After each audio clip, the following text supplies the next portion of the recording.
Electric potential में एक छोटा सा टॉपिक और हम लोग का है, लिखिए उसको, conservative nature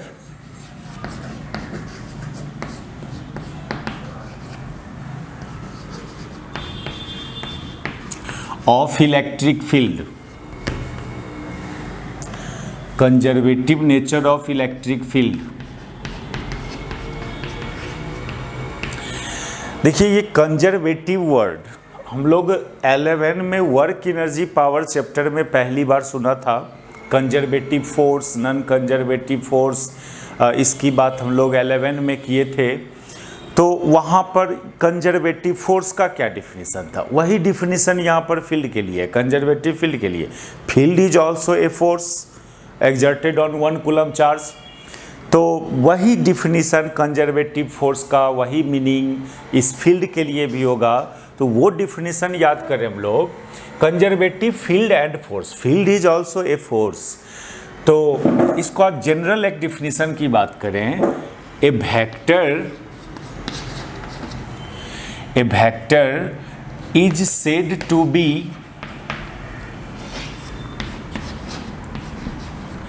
conservative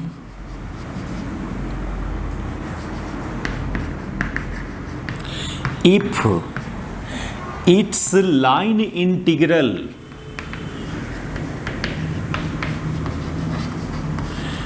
along a closed path, line integral along a closed path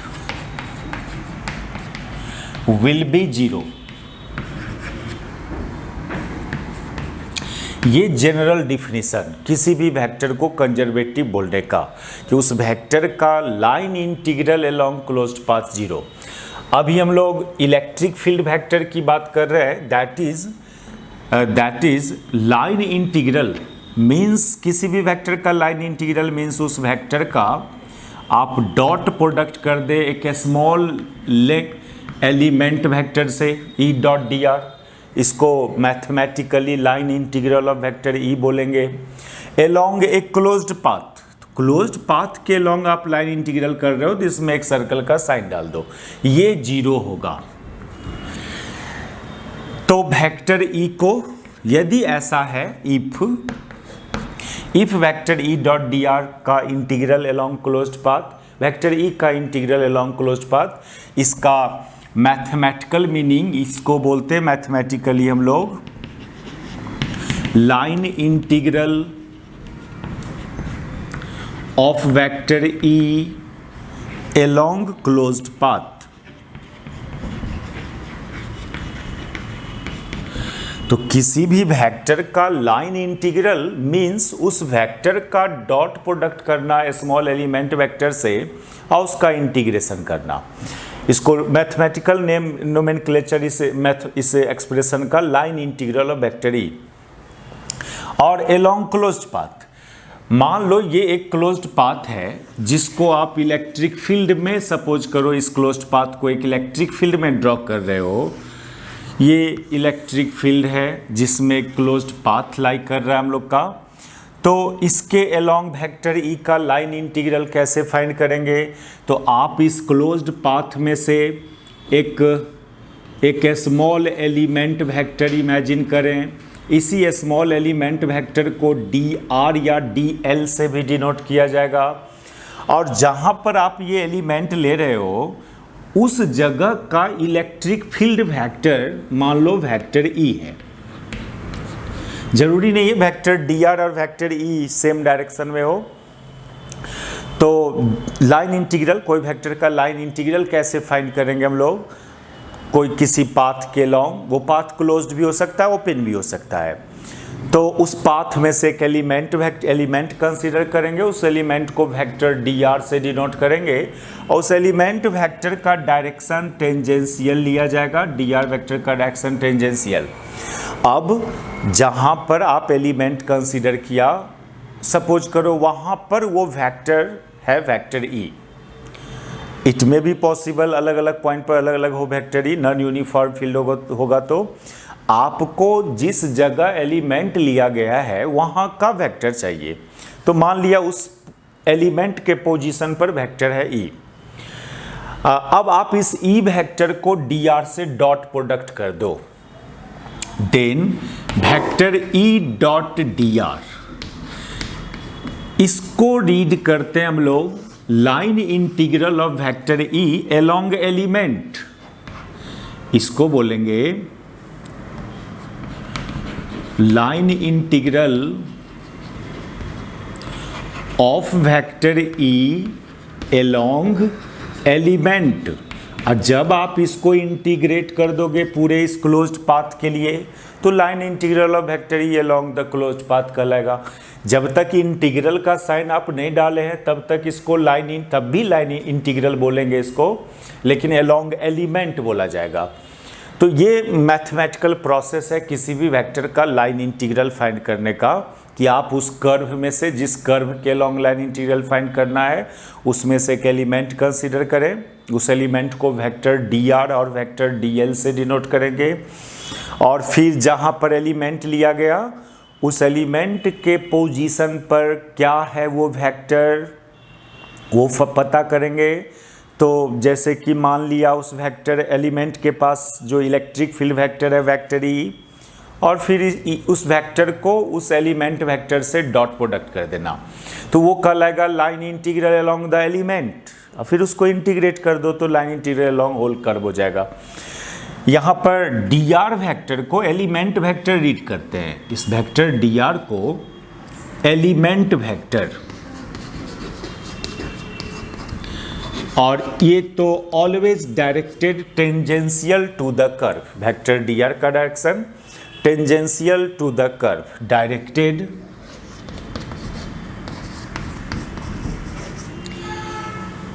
tangentially.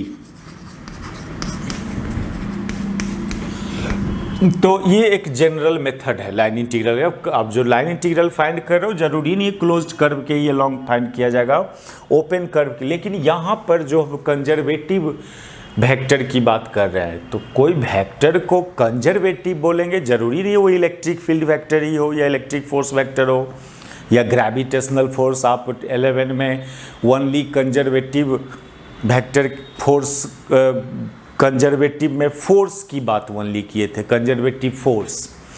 Conservative field भी हो सकता है, field is also a force, और कोई अदर वेक्टर जो फोर्स नहीं है वो भी कंजर्वेटिव हो सकता है।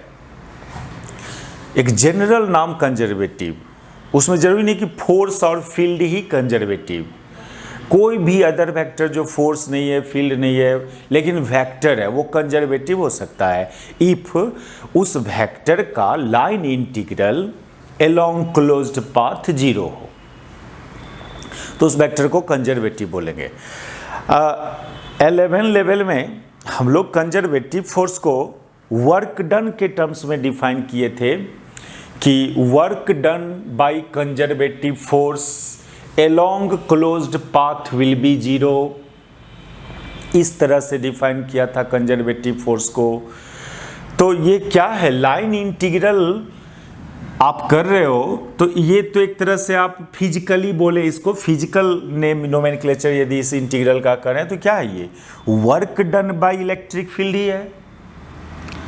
Work done by electric field, electric field vector को स्मॉल डिस्प्लेसमेंट वेक्टर से डॉट प्रोडक्ट कर रहे हैं, तो एक तरह से ये work done by electric field है।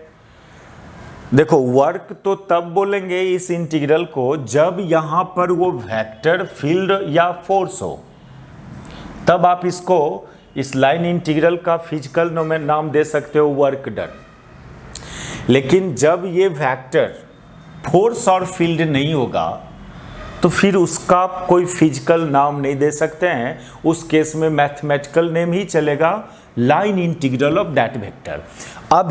अभी जो सिचुएशन है यहाँ पर फोर्स और फील्ड है, तो आप इस लाइन इंटीग्रल को वर्क डन भी बोल सकते हैं। तो आप इस जनरल डिफिनीशन को, इस कंजर्वेटिव फोर्स और फील्ड का जो जनरल एक्सप्रेशन है उसमें आप ऐसे भी रीड कर सकते हो इस टर्म को। ये तो मैथमेटिकल नेम हुआ line integral of vector E along closed path, और फिजिकल नेम हुआ इसका, इस इंटीग्रल का work done, work done by electric field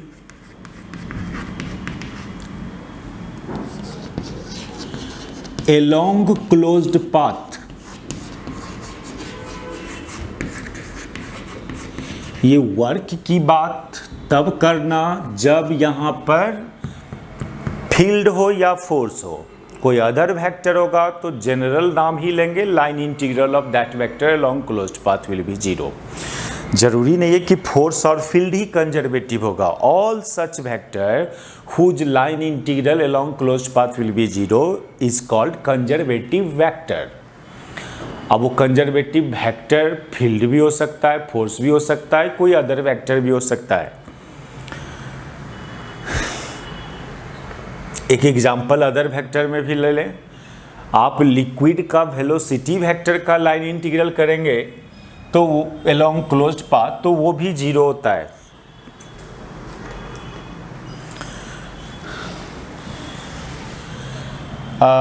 यदि आप वेक्टर v डॉट dr करते हो अलोंग क्लोज्ड पाथ, ये भी zero. Here vector v is the velocity of liquid, velocity of liquid. तो यहां पर velocity vector is also conservative vector, इसलिए vector v is also conservative vector. तो जरूरी नहीं है कि फील्ड और फोर्स में ही कंजर्वेटिव वर्ड यूज होगा, कोई अदर वेक्टर में भी हो सकता है जिसका line integral along closed path zero हो। और चूंकि फील्ड एक तरह से फोर्स होता है 1 कूलम चार्ज पर, इसलिए आप इसको फिजिकली बोल सकते हैं work done by electric field along closed path will be zero. तो ये चीज कैसे इसको प्रूफ करें हम लोग, इस बात को प्रूफ करें कि इलेक्ट्रिक फील्ड का वर्क इलेक्ट्रोस्टैटिक फील्ड का वर्क डन। आप टॉपिक में conservative nature of electric field लिखा, आप ज़्यादा बेहतर होगा कि आप उसको कंजर्वेटिव नेचर ऑफ, वो थोड़ा टॉपिक को चेंज कर लेना, टॉपिक में लिख लेना conservative nature of electrostatic field. Simply electric field नहीं बोलना है, conservative nature of electrostatic field. ये इलेक्ट्रोस्टैटिक फील्ड का मैथमेटिकल फॉर्म बताया था हम। ऐसा कोई फील्ड जो ओनली फंक्शन हो एक्स वाई जेड का, टाइम का फंक्शन में नहीं हो, इस तरह के फील्ड को स्टैटिक फील्ड बोलते हैं। सिंपली इलेक्ट्रिक फील्ड बोलेंगे तो इट में भी पॉसिबल कि वो फील्ड टाइम का भी फंक्शन हो, पोजीशन का भी हो। और लेकिन जब वो इलेक्ट्रिक फील्ड ओनली पोजीशन का फंक्शन होगा, that is X Y Z का, तो उस इलेक्ट्रिक फील्ड को इलेक्ट्रोस्टैटिक फील्ड बोलते हैं। और ये फील्ड कंजर्वेटिव होता है। जो फील्ड टाइम का फंक्शन में होता है वो कंजर्वेटिव नहीं होता है, उसका work done along closed path zero नहीं आता है। तो इस टाइप का फील्ड को कंजर्वेटिव, ऐसा फील्ड वेक्टर जो फंक्शन हो ओनली एक्स वाई जेड का। ये प्रूव करना है कि कैसे ये work done by electrostatic field along closed path zero. देखो, हम लोग पोटेंशियल डिफरेंस का एक्सप्रेशन डिराइव किया था in case of an isolated charge particle. जैसे ये था सिचुएशन कि एक चार्ज पार्टिकल कोऑर्डिनेट सिस्टम के ओरिजिन पर, और इसके इलेक्ट्रिक फील्ड में 2 पॉइंट कंसीडर किया ए एंड बी, और एक यूनिट पॉजिटिव चार्ज को ए टू बी ले जाया गया था +1 कूलम चार्ज को। इसका पोजीशन वेक्टर था आर बी, इसका पोजीशन वेक्टर आर ए, और ये work done potential difference V A minus V B calculate हुआ। ये एक्चुअली क्या था, ये था work done against electric field था फ्रॉम बी टू ए, और in integral form -E dot D R from B to A. अब देखें, और ये आया था कितना, ये आया था Q/4πε0 1/RA माइनस 1/RB, ये आया था work done against electric field in moving from B to A।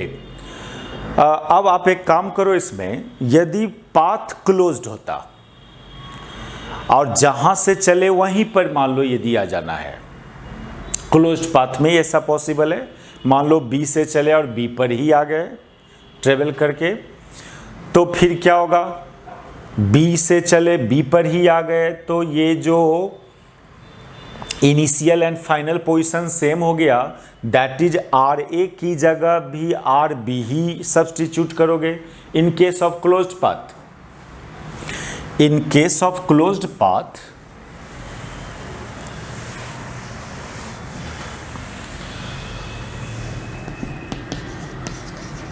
in case of closed path, initial and final position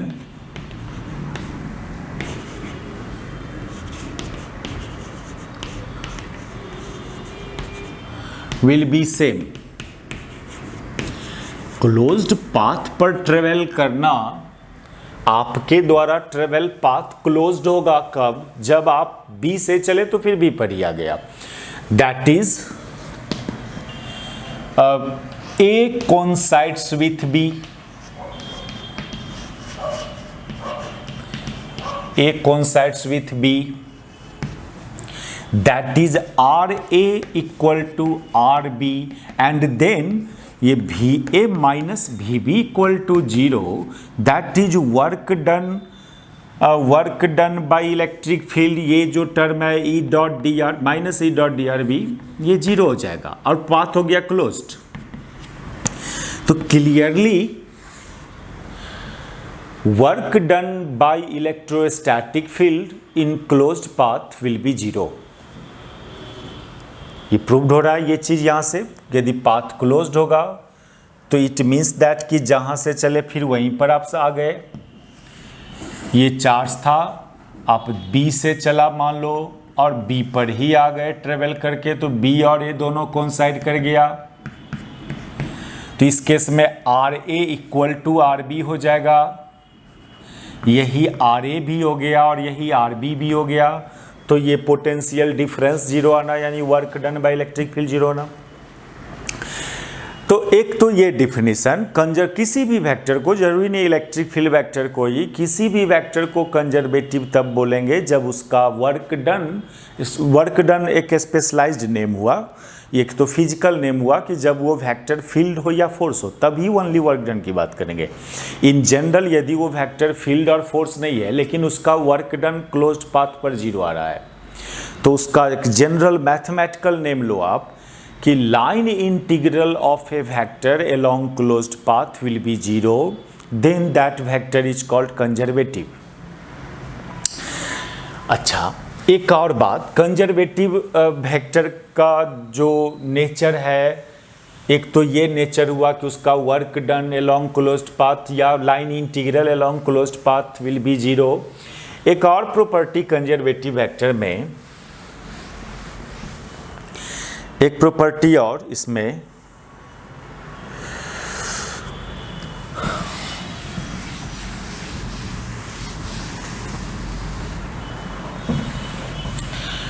कि work done by conservative vector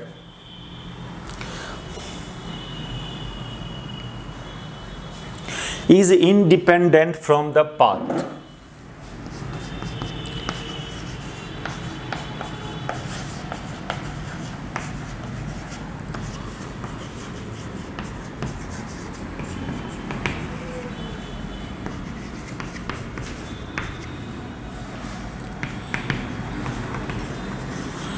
Independent from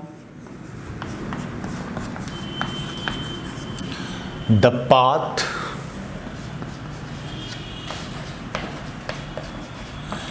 along which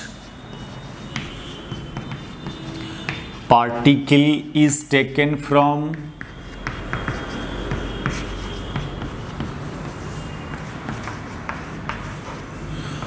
one position to other, one position to other। देखो ये हम लोग point charge के case में जो potential difference आया B to ए ले जाने पर आर बी आर ए, तो आप किसी भी पाथ से यहां से यहां तक जाओ, आप स्ट्रेट लाइन पाथ को फॉलो करो, आप स्ट्रेट लाइन पाथ को फॉलो करके जाइए या इस रास्ता को फॉलो करके जाइए या ये कोई पाथ से फॉलो करके जाओ। आप मान लो पाथ 1 2 3, तो ये work done by electric field या against electric field will along path 1 will be equal to work done by electric field along path 2 will be equal to work done by electric field along path 3। अब +1 coulomb charge को किसी भी रास्ता से B to A ले जाओ, जो work आएगा वो सेम आएगा। पाथ इंडिपेंडेंट होता है वर्क, इलेक्ट्रोस्टैटिक फील्ड का वर्क। क्लोज्ड पाथ पर देखा तो work done 0, line integral 0 along closed path।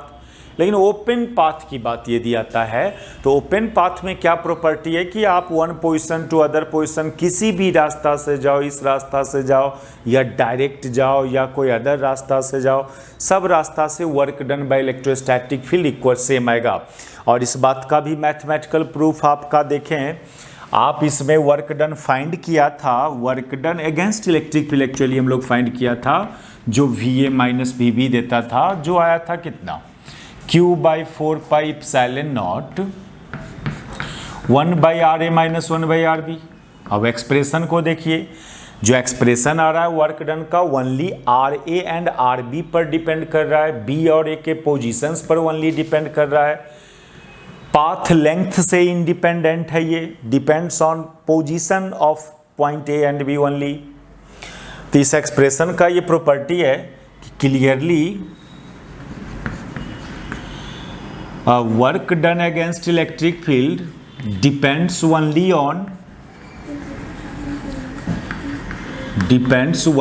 On positions, या ऐसे पहले लिख दो RA एंड RB,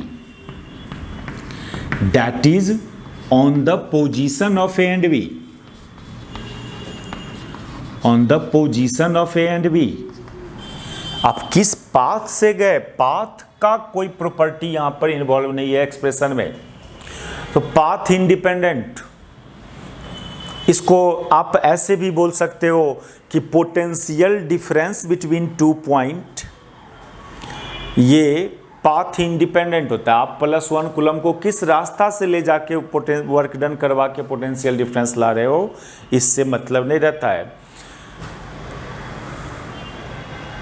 ये वर्क डन ओनली डिपेंड कर रहा है इनिशियल एंड फाइनल पोजीशन पर, B एंड A पर, पाथ पर डिपेंड नहीं किया। दैट इज इट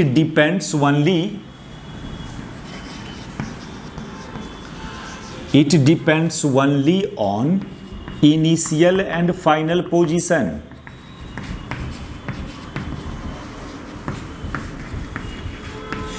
तो पोटेंशियल डिफरेंस फाइंड कर रहे हैं दो पॉइंट के बीच किसी भी रास्ता से ट्रेवल करके, तो वो सेम आएगा।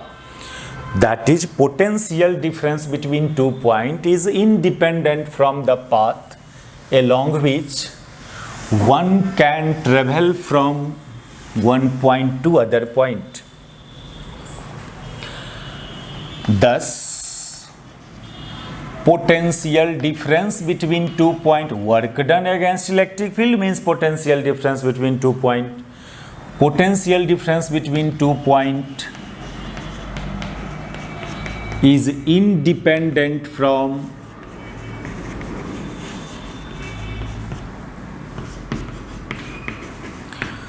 the path along which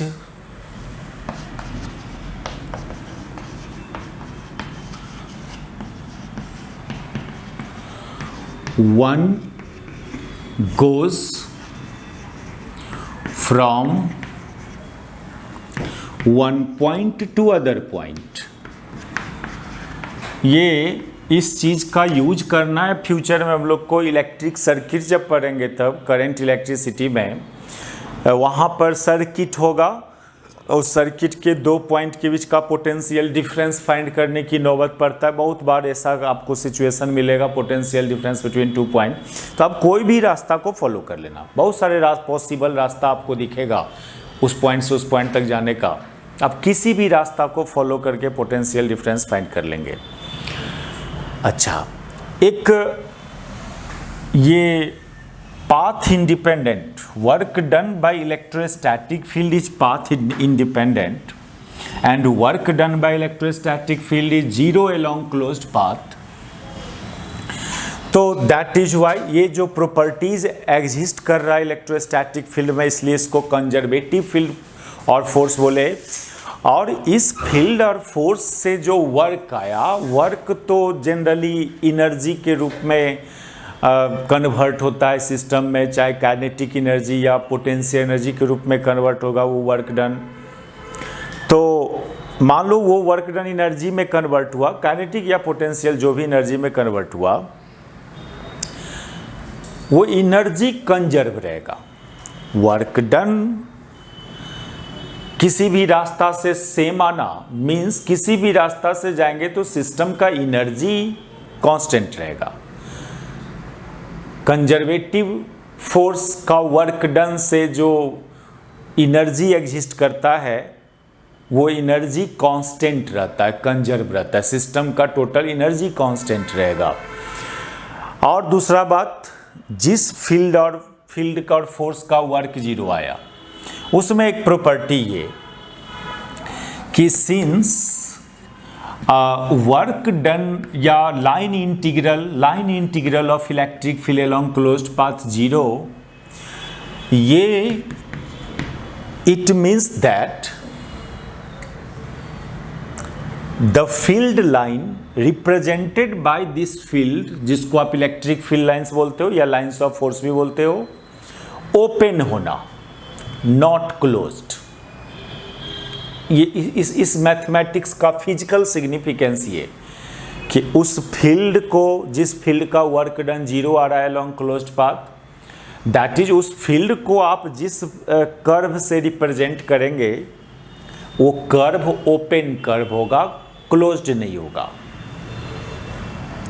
तो this expression tells us that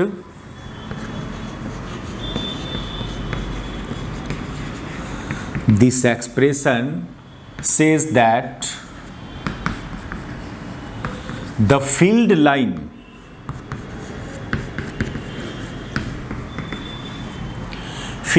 जिसको इलेक्ट्रिक कंप्लीट नाम इलेक्ट्रिक फील्ड लाइंस या लाइंस ऑफ फोर्स भी represented by field lines of this field is not closed.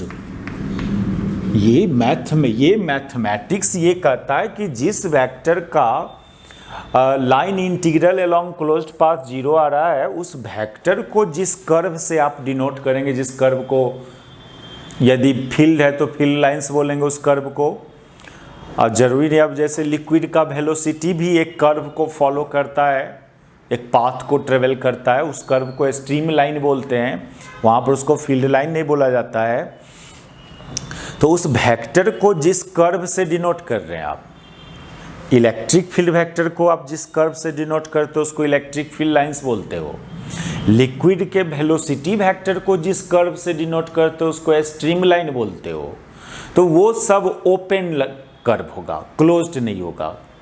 यदि उसका work done along closed path zero आया तो that is electric field line is not closed, that is electric field line is open. Electrostatic field line और open line, not closed. ये property तो हम लोग electrostatic field में पढ़े ही थे कि electrostatic field line is open line. और ये चीज़ हम लोग पहले से भी जानते हैं कि electrostatic field line is not closed, it is always open line. लेकिन ये देखो, अब कुछ फील्ड है जैसे मैग्नेटिक फील्ड का line integral along closed path zero नहीं होता है। ये देखेंगे हम लोग मैग्नेटोस्टैटिक्स में, एम्पियर सर्किटल लॉ पढ़ेंगे, वहां पर देखना, वहां पर एक टर्म आएगा line integral of magnetic field के लिए along closed path, that is B dot D R. ये जीरो नहीं आता है, ये आता है mu naught into I enclosed, current enclosed का, it is not equal to zero. ये तो जीरो ओनली तब होगा जब करंट इनक्लोज्ड जीरो होगा। That is B vector. B vector means magnetic field vector. ये बाद में देखना इसको। Magnetic field vector is not conservative, is not conservative।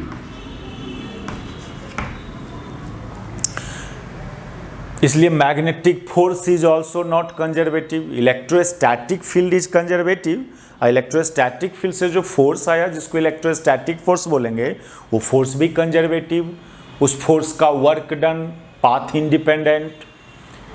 उस फोर्स से जो वर्क आया, जो एनर्जी में कन्वर्ट हुआ, एनर्जी सिस्टम का कांस्टेंट रहेगा। यदि उस तरह का फोर्स एक्ट करता है सिस्टम पर, तो यदि कंजर्वेटिव फोर्स या फील्ड एक्ट करे कोई सिस्टम पर, तो ओनली और अदर कोई फोर्स एक्ट नहीं करे तो सिस्टम का एनर्जी कंजर्व रहता है। इसलिए कंजर्वेटिव वर्ड यूज किया हम लोग। और it is not conservative, hence magnetic field line is not open. इसका क्लोज्ड पाथ पर इंटीग्रल जीरो नहीं आ रहा है, यानी इसका फील्ड लाइन क्लोज्ड होता है। Hence magnetic field line